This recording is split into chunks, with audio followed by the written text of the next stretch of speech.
Hello दोस्तों, हमारी इस वीडियो को लाइक करें और अगर आप चैनल पे नए हैं तो हमारे चैनल को सब्सक्राइब करें ताकि आने वाली सभी नोटिफिकेशन आपको मिलती रहे सबसे पहले। तो चलिए शुरुआत करते हैं आज की इस वीडियो। आज की कहानी है अंजलि ने सिखाया पति को सबक। किचन से आती हंसी मजाक की आवाजों को सुनकर ड्राइंग रूम में सोफे के कुशन ठीक करती अंजलि की बोहें तन गई। एक बार की मना किया कि किचन में चली गई, पर पता था उन दोनों को तो उसके होने न होने से कोई फर्क ही नहीं पड़ता। रोज यही होता था। सुबह से अंजलि चाय नाश्ता और खाने की पूरी तैयारी करती थी, दाल सब्जी बनाती थी और जैसे ही रोटियां बनाने की बारी आती है उसकी जेठानी लता चली आती है। चलो अंजलि, तुम सुबह से काम कर रही हो, अब रोटियां मैं बना देती हूँ, जाओ तुम आराम करो। मना करने पर भी अंजलि को जबरदस्ती बाहर भेज देती थी। लता की मदद करने अंजलि का पति विनित तुरंत किचन में घुस जाता। अब अंजलि बिना काम के किचन में खड़ी होकर क्या करे, अतः चुपचाप बाहर आकर दूसरे काम निपटाती या फिर नहाने चली जाती। और अगर किचन में खड़ी हो भी जाए तो लता और विनित के भद्दे व अश्लील हंसी मजाक को देख सुनकर उसका सिर चकरा जाता था। उसे लता से चिढ़ होती, माना कि विनित उसका देवर है, लेकिन अब तो अंजलि का पति भी है वो। तो दूसरे के पति के साथ इस तरह का हंसी मजाक करना क्या किसी औरत को शोभा देता है? लेकिन विनित से जब भी बात करो इस मामले में, वह उल्टा अंजलि पर ही गुस्सा हो जाता कि अंजलि, तुम्हारी सोच इतनी गंदी है। वह अपने ही पति के बारे में ऐसी गलत बातें सोचती है, शक करती हो। 3 साल हो गए अंजलि और विनित की शादी को हुए। इन 3 सालों में दसियों बार लता को लेकर उन दोनों के बीच काफी झगड़े हो चुके हैं, लेकिन हर बार नाराज होकर उल्टा सीधा बोलकर विनित अंजलि की सोच को ही बुरा और संकुचित साबित कर देता है। पास ही के शहर में रहने के कारण लता जब तब अंजलि के घर चली आती। लता का पति यानी विनित के बड़े भाई बेंगलुरु में नौकरी करते हैं। लता अपने दोनों बेटों के साथ अपने माता पिता के घर में रहती है, इसीलिए उसे बच्चों की भी चिंता नहीं रहती। हफ्ते में 10-15 दिनों में 2-4 दिन के लिए आ ही जाती है अंजलि के घर, और ये 2-4 दिन अंजलि के लिए बहुत बुरे बीतते।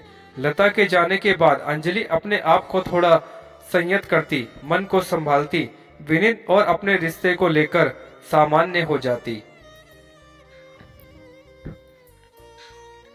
तब तक लता फिर आ धमकती और अंजलि का जैसे तैसे सुचारू हुआ जीवन और मन दोबारा अस्त व्यस्त हो जाता। एक बार तो हद ही हो गई। लता नहाने गई हुई थी, अंजलि भी अपने कमरे में थी। थोड़ी देर बाद किसी काम से अंजलि कमरे से बाहर निकली तो देखा विनित लता के कमरे से बाहर आ रहा था। क्या हुआ विनित, भाभी नहाकर आ गई क्या? अंजलि ने पूछा।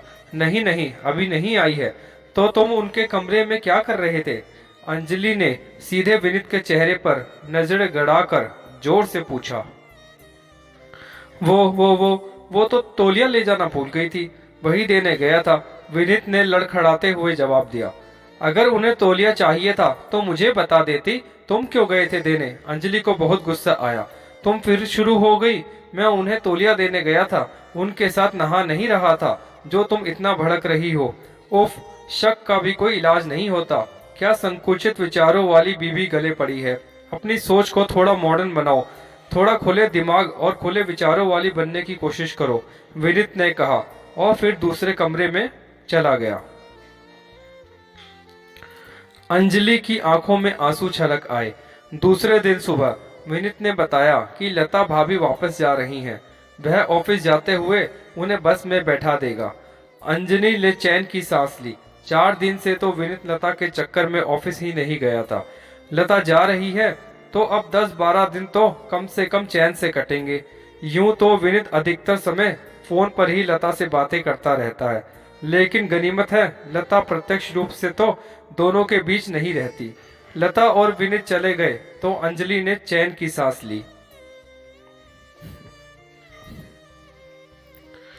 उसने अपने लिए 1 कप चाय बनाई और ड्राइंग रूम में आकर सोफे पे बैठ गई। जब भी लता आती है पूरी समय अंजलि का सिर भारी रहता है। वह लाख कोशिशें करती है नजरअंदाज करने की, मगर क्या क्या छोटे छोड़े वो। लता और विनीत की नजदीकियां आंखों को खटकती हैं। सोफे पर एक दूसरे से सटकर बैठना। अंजलि अगर एक सोफे पर बैठी हो और लता दूसरे पर, तो विनीत अंजलि के पास नहीं बैठता बल्कि लता के पास बैठता है। खाना खाते समय भी लता विनीत के पास वाली कुर्सी पर जाकर ही बैठती है। जब तक लता रहती है, अंजलि को ना अपना पति अपना लगता है और ना ही अपना घर। लता बुरी तरह विनीत के दिल पर कब्जा करके बैठी है। रात में भी अंजलि थक कर सो जाती, पर विनीत लता के पास बैठा रहता। अपने कमरे में पता नहीं कितनी रात बीतने के बाद आता। विनीत की इन हरकतों से अंजलि बहुत परेशान हो गई थी। फिल्म देखने जाते हैं तो विनीत अंजलि और लता के बीच बैठता और सारे समय लता से ही बातें और फिल्म पर कमेंट करता। ऐसे में अंजलि अपने आप को बहुत अपेक्षित महसूस करती। अंजलि के दिमाग में यही सब बातें उमड़ घुमड़ रही थी कि तभी उसके मोबाइल की रिंग बजी। हेलो, अंजलि ने फोन रिसीव करते हुए कहा। हेलो भाभी, नमस्ते। मैं आनंद बोल रहा हूँ। क्या बात है, विनीत आज ऑफिस नहीं आया? आज बहुत जरूरी मीटिंग थी। उसके फोन पर बेल तो जा रही है, लेकिन वह फोन नहीं उठा रहा। सब ठीक तो है ना? आनंद के स्वर में चिंता झलक रही थी। आनंद विनीत के ऑफिस में ही काम करता था और दोनों में अच्छी दोस्ती भी थी। क्या विनीत ऑफिस में नहीं है? अंजलि बुरी तरह चौंक कर बोली। लेकिन वो तो सुबह 9 बजे से ही ऑफिस के लिए निकला हुआ है। नहीं भाभी, विनीत आज ऑफिस नहीं आया और फोन भी नहीं उठा रहा है। और आनंद ने फोन काट दिया। ये कहकर अंजलि को चिंता होने लगी कि आखिर विनीत कहाँ जा सकते हैं। दोपहर के 2 बज रहे थे। अंजलि ने विनीत को फोन लगाया, लेकिन उसने फोन नहीं उठाया। अब अंजलि परेशान हो गई कि कहीं कोई दुर्घटना तो नहीं हो गई। फिर अपनी सोच पर अंजलि खुद ही घबरा गई। उसने लता को फोन लगाया तो उसने भी फोन नहीं उठाया। लता के पिताजी के घर पर फोन किया तो पता चला कि लता अभी तक अपने घर नहीं पहुंची। अगर लता 11 बजे की बस से निकलती है तो 1-1:30 बजे तक अपने घर पहुंच जाती। अब तो 2:30 बज गए हैं। अंजलि घर में अंदर बाहर आती जाती रही। कभी विनीत का फोन मिलाती तो कभी लता का। 4 बजे जाकर विनीत ने फोन उठाया। अंजलि ने घबरा कर पूछा कि कहाँ हैं और ऑफिस क्यों नहीं गए और फोन क्यों नहीं उठा रहे थे आप? कब से आपको मैं फोन मिलाए जा रही हूँ, जवाब दो मेरी बातों का। फोन आपने क्यों नहीं उठाया? मगर विनीत का जवाब सुनकर अंजलि के गुस्से का पारा चढ़ गया। दरअसल विनीत लता को बस में बैठाकर ऑफिस जाने के लिए ही निकला था, मगर रास्ते में एक मॉल में नई पिक्चर रिलीज हुई थी। उसे देखकर लता का मन हुआ उस फिल्म को देखने का। शो 12 बजे का था, तो दोनों मॉल में ही घूमते रहे और 12 बजे फिल्म देखने के लिए बैठ गए। फिल्म का साउंड तो तेज होता ही है, अब इसीलिए फोन की रिंग भी सुनाई नहीं दी। अब लता को बस में बैठाने के बाद उसने मिस कॉल देखी, तब जाकर उसने फोन उठाया। अंजलि ने विनीत की पूरी बात सुने बिना ही फोन काट दिया। आज तो आनंद के फोन आने से अंजलि को पता चल गया कि विनीत ऑफिस नहीं पहुंचा है, वरना विनीत तो कभी बताता ही नहीं। वह 6 बजे घर आता और ऐसे दर्शाता जैसे सीधे ऑफिस से चला आ रहा है। पहले भी पता नहीं कितनी बार झूठ बोल चुका होगा विनीत। क्या पता सच में फिल्म देखने गए थे या फिर 10 बजे से 4 बजे तक, पता नहीं क्या। जब इंसान का एक झूठ पकड़ा जाता है तो फिर उसके ऊपर से विश्वास हमेशा हमेशा के लिए उठ जाता है। फिर उसकी हर बात में झूठ की ही गंध आने लगती है। विनीत भी समझ गया था कि इस बार तो अंजलि को बहुत बुरा लगा है लगता है, और वह कई दिनों तक गुस्सा रहेगी। विनीत अपनी गलती समझ गया था, इसीलिए अंजलि से बहुत अच्छा बर्ताव कर रहा था। घर के कामों में हाथ बटाना, अपना काम समय पर करना, समय पर घर में सामान सब्जी ला देता। लेकिन अंजलि ने कोई प्रतिक्रिया नहीं दी, ना अच्छी ना बुरी। वह विनीत की ओर से एकदम उदासीन हो गई थी और उसकी इन हरकतों पर उसे बहुत ही ज्यादा गुस्सा आता था। घर के सारे काम वह ढंग से निपटाती, विनीत से जितना जरूरी होता उतना ही बोलती। एक तरह से घर में उन दोनों के बीच युद्ध जैसी स्थिति बन गई थी। विनीत को बहुत बेचैनी हो रही थी। अंजलि खुलकर झगड़ा कर लेती तो विनीत भी बहस करके अपनी सफाई देता और मामले को दबा देता। लेकिन अभी तो अंजलि ना बोलकर ना झगड़ कर एक तरह से विनीत को अपराधी साबित कर ही चुकी थी वो अपनी नजरों में, और उससे वह बात भी नहीं कर रही थी। विनीत अंदर ही अंदर अपनी गलती का एहसास करके अपने आप को अपराधी मान चुका था। गलती पर गलतियां करके भी अंजलि पर हावी रहने वाले विनीत को ये अंदर ही अंदर यह बात खाई जा रही थी। 2-4 बार उसने अंजलि से बात करने की कोशिश की और अपनी सफाई देने की कोशिश की, पर अंजलि ने उसे नजरअंदाज कर दिया, कोई प्रतिक्रिया व्यक्त नहीं की। 10-12 दिन बाद अचानक सामान उठाने रखने की आवाजें सुनकर विनीत ने दरवाजा खोलकर देखा तो सामने वाले फ्लैट का दरवाजा खुला था और मजदूर सामान उस फ्लैट में अंदर रख रहे थे। शाम को ऑफिस से आया तो देखा सामने वाले फ्लैट का दरवाजा बंद था।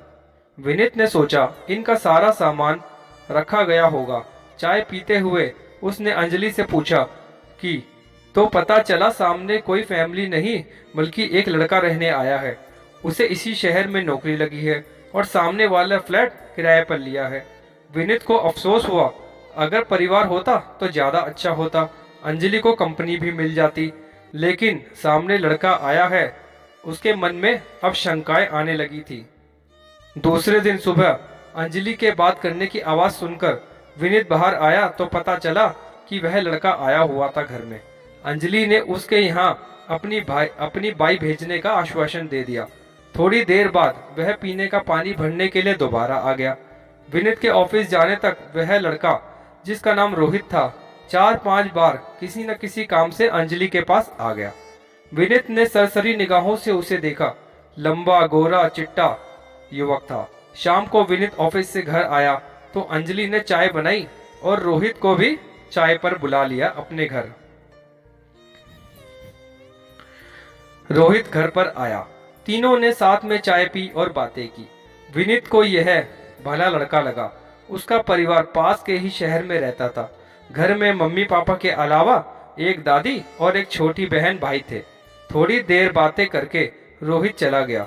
4-5 दिन में उसका घर व्यवस्थित हो गया। सामान जमाने में अंजलि ने उसकी मदद कर दी। एक दिन विनीत घर पर आया तो अंजलि घर पर नहीं थी। रोहित के घर पर भी ताला लगा हुआ था। 5 मिनट बाद रोहित और अंजलि आ गए। अंजलि रोहित को किचन का कुछ जरूरी सामान खरीदवाने उसके साथ मार्केट गई हुई थी। तभी विनीत ने बहुत बुरी नजरों से देखा। फिर तो रोज ही घर का कुछ न कुछ सामान लेने रोहित अंजलि को मार्केट ले जाने लगा होगा, यह वह सोचने लगा। कभी ब्रेड बटर दूध तो कभी चादर तकिए पर्दों का कपड़ा तो कभी बाल्टी, कभी मग, कभी आईना आदि। अंजलि रोज विनीत के आने से पहले या समय पर वापस आ जाती। रात का खाना तो रोहित साथ ही खाता। 1-2 बार विनीत थोड़ा झुंझला भी गया कि यह क्या रोज रोज उसके साथ बाजार चली जाती हो। ऐसा ही था तो उसकी माँ आकर उसका घर क्यों नहीं सेट कर जाती, तुम्हें ज्यादा ही पड़ी है। तब अंजलि ने कह दिया कि उसकी दादी की तबीयत ठीक नहीं है और बहन की परीक्षाएं चल रही हैं, इसीलिए वह नहीं आ सकती। इसी बीच लता फिर उनके यहाँ आ धमकी। लता के आने से विनीत फिर उसके आगे पीछे घूमने लगा। उसे लगा कि अंजलि यह देखकर परेशान हो जाएगी हर बार की तरह, लेकिन इस बार तो अंजलि ने उन दोनों को पूरी तरह नजरअंदाज कर दिया। लता आई तब रोहित की भी छुट्टियां थी, अतः वह सारा दिन अंजलि के ही रहता। रोटियां बनाने लता जैसे ही किचन में आई, अंजलि तपाक से बाहर चली गई और उसने रोहित को बुला लिया और रोहित को बुलाकर अपने घर पर ले आई। विनीत का अजब गजब हाल हो रहा था। उसका ध्यान अंजलि और रोहित पर था और मन मारकर लता के साथ किचन में खड़ा होना पड़ रहा था। दोपहर के खाने के समय लता हमेशा की तरह झट से विनीत के पास वाली कुर्सी पर बैठ गई तो अंजलि बड़ी खुशी से रोहित के साथ बैठ गई। विनीत का पता नहीं क्यों खाने में मन नहीं लगा। शाम को सब लोग टीवी देखने बैठे थे। लता विनीत के साथ सोफे पर आके चिपक के बैठ गई। बीच बीच में हंसी मजाक करते हुए वह कभी विनीत के कंधे पे हाथ मारती तो कभी विनीत के कंधे पे हाथ रख लेती। अंजलि दूसरे सोफे पर अकेली बैठी थी। तभी रोहित वहां आ गया और अंजलि के पास आकर बैठ गया। अब वे दोनों टीवी पर चल रहे कार्यक्रम पर कमेंट करते करते ठहाके लगाने लगे। अंजलि भी हंसते हुए रोहित के हाथ पर या कंधे पर हाथ मार रही थी। विनीत बैठा बैठा गुस्से से देख रहा था। आखिर मैं विनीत से रहा नहीं गया। वह उठकर जल्दी सोने चला गया। 10 मिनट बाद लता भी मुंह बनाकर अपने कमरे में चली आई। अंजलि जानबूझकर उस रात बहुत देर से सोने गई। जब तक रोहित बैठा रहा, वह और अंजलि जोर जोर से टीवी देखते हुए हंसी मजाक करते रहे ताकि उसको जलन होने लगे। जब अंजलि सोने के लिए कमरे में गई तो उसने देखा विनीत मुंह पर चादर लपेटे सोने का नाटक कर रहा था, लेकिन बेचैनी से पहलू बदलने के कारण साफ साफ समझ में आ रहा था कि वह जाग रहा है। अंजलि विनीत की ओर पीठ करके चैन से सो गई। दूसरे दिन छुट्टी थी। लता फिल्म देखने के लिए विनीत के पीछे पड़ी। विनीत ने चुपचाप से प्लान बनाया और एंड वक्त पर अंजलि से तैयार होने के लिए कहा, मगर अंजलि भी भला कहाँ पीछे रहने वाली थी। उसने तबाक से रोहित को फोन लगा दिया और फिल्म देखने का आमंत्रण दे डाला कि रोहित जल्दी से आ जाओ, पिक्चर देखने के लिए जाना है हमें, जल्दी आओ। विनीत जल भुन गया। वह बेडरूम में आकर अंजलि पर गुस्सा करने लगा कि रोहित को ले जाने की क्या जरूरत है तुम्हें। तब अंजलि ने दो टूक जवाब दिया कि उसके और लता के बीच वह मूर्खों की तरह मुंह बंद करके बैठी रहती है। या तो मुझे घर पर रहने दो या फिर रोहित को भी साथ में ले लो। विनीत के पास और कोई चारा नहीं था। वह बेमन से रोहित को भी साथ ले गया। विनीत ने सोचा वह सबसे पहले अंजलि को बैठाएगा, फिर लता को बिठाएगा, उसके बाद वो अपने पास रोहित को बिठाएगा। तब पूरी फिल्म में वह और लता पास पास बैठ जाएंगे और अंजलि और रोहित दो अलग अलग कोनों में बैठेंगे। लेकिन अंजलि ने पहले ही सीट का नंबर चुन लिया था और फटाफट सिनेमा हॉल में घुसकर रोहित की बगल वाली सीट पर जाकर झपाक से बैठ गई। विनीत यहाँ भी मात कहा गया। फिर तो पूरी फिल्म भर उसका मूड खराब ही रहा, उखड़ा उखड़ा। लता पहले तो बहुत कोशिश करती रही उससे कि वह पहले की तरह हंसी मजाक करे, पर आखिर खुद भी खींचकर चुप ही हो गई। अलबत्ता अंजलि और रोहित ने पूरी फिल्म बहुत एंजॉय की। उसके बाद रोहित ने अपनी ओर से डिनर का प्रस्ताव रखा। फिल्म खत्म होने के बाद वे लोग मॉल में घूमते रहे। फिर थोड़ी देर के बाद मॉल के ही एक रेस्टोरेंट में डिनर करके लौटे। पूरे समय विनीत हूँ हाँ के अलावा कुछ नहीं बोला, मुंह बना के रखा हुआ था। विनीत के कारण लता को भी चुप रहना पड़ रहा था। बस रोहित और अंजलि ही दुनिया जहां की बातों में खोए हुए थे। दूसरे दिन भी लता किचन में रोटियां बनाने पहुंची, लेकिन विनीत नहीं गया। इस बार वह अंजलि के आसपास घूमता रहा और बातें करता रहा, क्योंकि वह जानता था कि या तो अंजलि रोहित के घर पर चली जाएगी या फिर रोहित यहाँ आ जाएगा, क्योंकि वह अभी तक ऑफिस नहीं गया। इससे पहले वो मेरी बीबी के पास आए, मैं अपनी बीबी के आगे पीछे घूमता हूँ। लिहाजा सारी रोटियां लता को अकेले ही बनानी पड़ी। वह तो विनीत के लिए ही यहाँ आती है। जब इस बार विनीत रोहित की वजह से उखड़ा हुआ है और उसका पूरा ध्यान अंजलि पर ही है, तो वह बेवजह अपने दिन खराब क्यों करे। इसीलिए विनीत के ऑफिस जाने के समय उसने कहा कि मुझे अब बस में बैठा दो। अरे भाभी, आप इतनी जल्दी जा रही हो? अभी तो आप घूमने फिरने आए थे ना मेरे पति के साथ, अब क्या हुआ? कुछ दिन और रुक जाइए ना। वैसे भी कल रोहित ने भी हाफ डे ले लिया है, एक बार और पिक्चर देखने चलते हैं। क्या हुआ, आप इतनी जल्दी परेशान हो गई? हम सब लेक पर घूमने चलेंगे। अंजलि ने लता को रोक लिया। विनीत जल भुन गया। पहली बार उसे लता का रहना बुरा लग रहा था। उसने लेक पर जाने का प्रोग्राम बहुत टालना चाहा, तो अंजलि चिढ़ गई, बोली, क्यों विनीत? इससे पहले तो जब भी लता भाभी आती थी तुम छुट्टी ले लेकर पिक्चरें देखने जाते थे, अब अचानक तुम्हें क्या हो गया? अंजलि की बात पर विनीत निरुत्तर हो गया। वह मन मसोस कर दूसरे दिन सबके साथ लेक पर गया और मन ही मन बहुत घबराता रहा। हमेशा अंजलि को चिढ़ाने वाला, लता के साथ घूमने फिरने के मजे लेने वाला विनीत अब लता से भी कटा कटा घूम रहा था, क्योंकि उसका सारा ध्यान तो अंजलि और रोहित की बातों पर लगा था। घर आकर लता का मुंह फुला फुला लगा और वह सोने चली गई। अंजलि कॉफी बना लाई और रोहित के साथ बातें करने लगी। विनीत थोड़ी देर बैठा रहा, फिर तंग आकर सोने चला गया। दूसरे दिन लता चली गई अपने घर। विनीत ने चैन की सांस ली। लता थी तो सारा समय विनीत से चिपकी रहती थी और अंजलि को पूरी आजादी मिल जाती थी रोहित के साथ घूमने की। अब तो विनीत ने लता को फोन करना भी बहुत कम कर दिया। लता ही फोन करती तो विनीत थोड़ी बहुत बातचीत करके फोन रख देता। लता भी विनीत की बदलती प्रवृत्ति को समझ गई।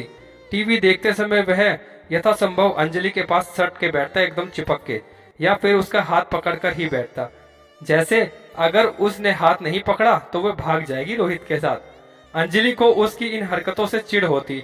विनीत रोहित से बचने के लिए अक्सर शाम को या छुट्टी वाले दिन बाहर लंच या डिनर अथवा शॉपिंग का प्रोग्राम बना लेता और अपनी बीबी के साथ बाहर घूमने के लिए निकल जाता। अंजलि को और ज्यादा चिढ़ होने लगी क्योंकि वह जानती थी कि वो ये सब सिर्फ उसे रोहित से दूर करने के लिए कर रहा है। 2-3 महीने निकल गए। अंजलि रोहित से हंसती बोलती। एक दिन विनीत से आखिर रहा नहीं गया। वह अंजलि से उलझ ही गया। आज वह अपने दिल की तिलमिलाहट को दूर कर लेना चाहता था। अंजलि, आखिर यह रोहित के साथ तुम्हारा क्या चल रहा है?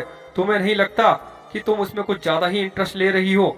बिल्कुल भी नहीं विनीत, मैं तो बिल्कुल एकदम नॉर्मल हूँ उसके साथ। मेरा उसके साथ कोई गलत व्यवहार नहीं है। इतना हंसना बोलना तो चलता है ना? अंजलि ने जवाब दिया। थोड़ा बहुत कहा, तुम तो आजकल उसके साथ बहुत ही ज्यादा घूम फिर रही हो और कुछ ज्यादा ही नहीं हंस रही उसके साथ। विनीत बोला। बिल्कुल नहीं, कभी कभार तो साथ मिलते बैठते हैं। अंजलि लापरवाही से बोली। कभी कभार कहाँ, रोज तो मुंह उठाकर चला आता है वो यहाँ पर, और फिर पूरा समय खाना खाते हुए टीवी देखते देखते तुमसे चिपक कर ही बैठा रहता है। विनीत झिल्ला कर बोला। तो क्या हुआ, साथ बैठना कोई गलत है क्या? आदमी को इतना खुले विचारों वाला तो होना ही चाहिए ना। क्यों होना चाहिए ना, बिल्कुल देवर और भाभी की तरह। अंजलि ने लता के मामले में कही विनीत की बात को ही वापस उसके मुंह पर दे मारा। कुछ क्षण को विनीत चुप रह गया। उसे कुछ समझ नहीं आया कि क्या कहे। फिर अकड़ कर बोला।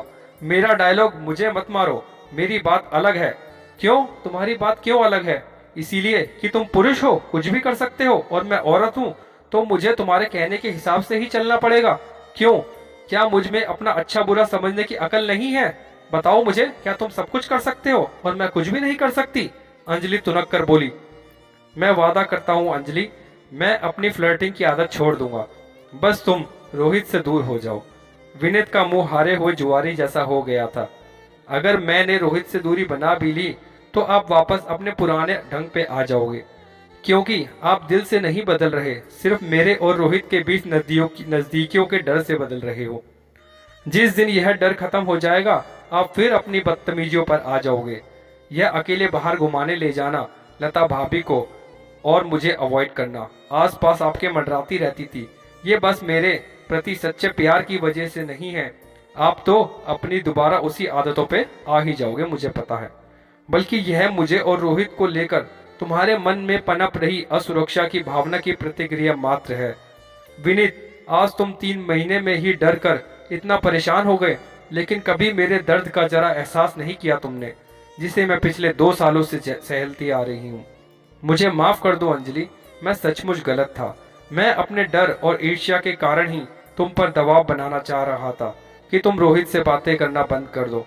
मैं वास्तव में बहुत ही खुदगर्ज हूँ और असुरक्षा की भावना से ग्रस्त व्यक्ति हूँ। मैंने तुम पे तो लालछन लगा दिया, लेकिन अपनी ओर कभी नहीं देखा। मुझे माफ कर दो अंजलि। विनीत की आंखें भर आई। विनीत के स्वर की सच्चाई सुनकर और आंखों में पश्चाताप के आंसू देखकर एक बार अंजलि का मन पिघल गया, लेकिन तुरंत ही उसने अपने आप को संभाल लिया और विनीत के सामने से हट गई। जाओ, यह सब तुम्हारा ढोंग है, ढोंग। वह अब विनीत पर किसी भी तरह से भरोसा नहीं कर सकती। रोहित ना सिर्फ उसका बहुत अच्छा दोस्त बन चुका है, बल्कि उसके दिल के काफी करीब भी आ गया। विनीत की लता से नजदीकियों ने अंजलि के मन में जो एक खालीपन और एक अकेलापन पैदा कर दिया था, उसे बहुत हद तक रोहित ने भर दिया था, और उसके मन में अब रोहित के लिए भी जगह बन गई थी। अब वास्तव में अंजलि को कोई फर्क नहीं पड़ता कि विनीत क्या करता है, किससे बातें करता है और कहाँ कहाँ जाता है। अंजलि अब अपनी खुशी में मगन रहती। उसे भी एक मस्त आगे पीछे घूमने वाला साथी तो मिल ही गया था। हाँ, विनीत जरूर अपनी गलती समझ गया था। उसने सपने में भी नहीं सोचा कि लता के साथ उसके इस तरह का व्यवहार का परिणाम एक दिन उसके घर में ऐसी आग लगा देगा। उसने लता से पूरी तरह से रिश्ता तोड़ लिया। लता को भी अकल आ गई कि देवर देवर होता है और पति पति होता है। दूसरे के पति पर इस तरह कभी डोरे नहीं डालनी चाहिए। आप हाव भाव दिखाकर पर पुरुष को हमेशा के लिए अपने नाम नहीं लिखवा सकते। वह तो सोचती थी कि विनीत पूरी तरह से मेरे ही पल्लू से बंधा है और उम्र भर बंधा ही रहेगा, लेकिन अंजलि के जीवन में रोहित के आ जाने से सारा दृश्य ही बदल गया। बच्चों की परीक्षा खत्म होने पर लता ने अपनी बोरिया बिस्तर समेटा और अपने पति के साथ बेंगलुरु में शिफ्ट हो गई। देवर को मुट्ठी में पकड़कर रखने के चक्कर में कहीं मेरा पति भी मेरे हाथ से नहीं निकल जाए, लता मन ही मन इस बात से घबरा रही थी। दो नाव की सवारी करने के लालच में कहीं बीच समंदर में ना गिर पड़े, विनीत को भी अकल आ गई थी। अपनी मौज मस्ती में चूर वह भूल गया था कि अगर पत्नी से वफादारी और ईमानदारी चाहते हो तो पति को भी त्याग करना पड़ता है, क्योंकि ताली कभी एक हाथ से नहीं बजती दोस्तों। पति को भी रिश्तों की मर्यादा निभानी ही पड़ती है। विनीत के स्वभाव में अप्रत्याशित परिवर्तन ने अंजलि को भी सोचने पर मजबूर कर दिया और आजकल विनीत अंजलि का पूरा पूरा ध्यान रखता है और हर दम उसके आगे पीछे चक्कर ही काटता रहता है। अपनी सारी जिम्मेदारियां पूरी निष्ठा से निभाता है। उसके व्यवहार में कहीं कोई बनावटीपन नहीं था। उसे सबक मिल गया था। उसके स्वभाव में सच्चाई की झलक दिखती थी। अंजलि को पता लगा कि लता अपने पति के पास वापस बेंगलोर जा चुकी है। उसने अपना घर उजड़ने से बचा लिया। अब अंजलि की स्थिति वही थी। वह सच्चा प्यार तो विनीत से ही करती थी, मगर रोहित के आकर्षण को भी तोड़ नहीं पा रही थी। विनीत को सबक सिखाने में उसे खुद भी सबक मिल गया कि रोहित के साथ उसके रिश्ते का कोई भविष्य नहीं है। रोहित और उसका रिश्ता नाजायज ही रहेगा। इसी बीच रोहित के घर वालों ने उसके लिए लड़कियां देखनी शुरू कर दी। अंजलि और रोहित जानते थे कि एक दिन तो ये होना ही था। बेवजह बन गए अनचाहे रिश्ते के बिना झंझट खत्म होने की संभावना ने अंजलि के दिल में एक सुकून पैदा कर दिया। चलो अच्छा है, इस बहाने रोहित और उसके बीच अपने आप दूरी आ जाएगी। वह भी इस दोहरी जिंदगी से ऊब गई थी। फिर उसका विनीत भी सुधर चुका है। रोहित को भी कई दिनों से लगने लगा था कि एक विवाहित स्त्री के रूप में भटकने से कुछ भी अच्छा नहीं हासिल होगा। एक स्त्री के पीछे ना पड़ो जो शादीशुदा हो। अंजलि सिर्फ विनीत की पत्नी है और उसी के साथ खुश रह सकती है। दूसरे की पत्नी के साथ उसका जीवन कभी सुरक्षित या खुशहाल नहीं हो सकता। उन दोनों के बीच रोहित हर हाल में पराया और बाहरी ही रहेगा। विनीत के दिल फेंक स्वभाव से तंग आकर अंजलि मात्र परिस्थितिवश उसके करीब आ गई थी और कुछ भी नहीं है। इस सच्चाई से अवगत होते ही रोहित का मोह भंग हो गया। पिछले कुछ दिनों से वह देख रहा था कि अंजलि उससे कटने लगी है। अपनी स्थिति जानकर चुपचाप अपने घर पर लौट आया। दूसरे दिन सुबह सुबह अंजलि ने घर की सारी खिड़कियां खोल दी। पिछले कुछ महीनों से घर का वातावरण तनावपूर्ण और घुटन भरा हो गया था। आज भी हवा एकदम ताजा और खुशनुमा थी। लता और रोहित नाम के अनचाहे मेहमान उनके घर और जीवन से हमेशा हमेशा के लिए जा चुके थे। आज अंजलि को अपना दिल दिमाग एकदम तरोताजा लग रहा था। वह घर को नए सिरे से संवारती थी। बहुत दिनों से तुमने शॉपिंग नहीं की, चलो आज मैं छुट्टी ले लेता हूँ और तुम्हें कहीं बाहर घुमा के लाता हूँ, विनीत ने अंजलि से कहा। जी भर कर शॉपिंग करो और खाना भी बाहर ही खाएंगे। उसका खुशगवार मूड देखकर विनीत बोला। सच? अंजलि चहकी। शहर में हैंडीक्राफ्ट मेला लगा है, वहां भी ले चलोगे? हाँ बाबा हाँ, जहाँ कहोगी वहां ले चलूंगा। अब तो तुम जल्दी से तैयार हो जाओ, विनीत हंसते हुए बोला। ओ विनीत, तुम कितने अच्छे हो। बस मैं हूँ, तुम हो और हमारा घर है और तीसरा कोई नहीं है। अंजलि उसके सीने से लिपटती हुई भावुक स्वर में बोली।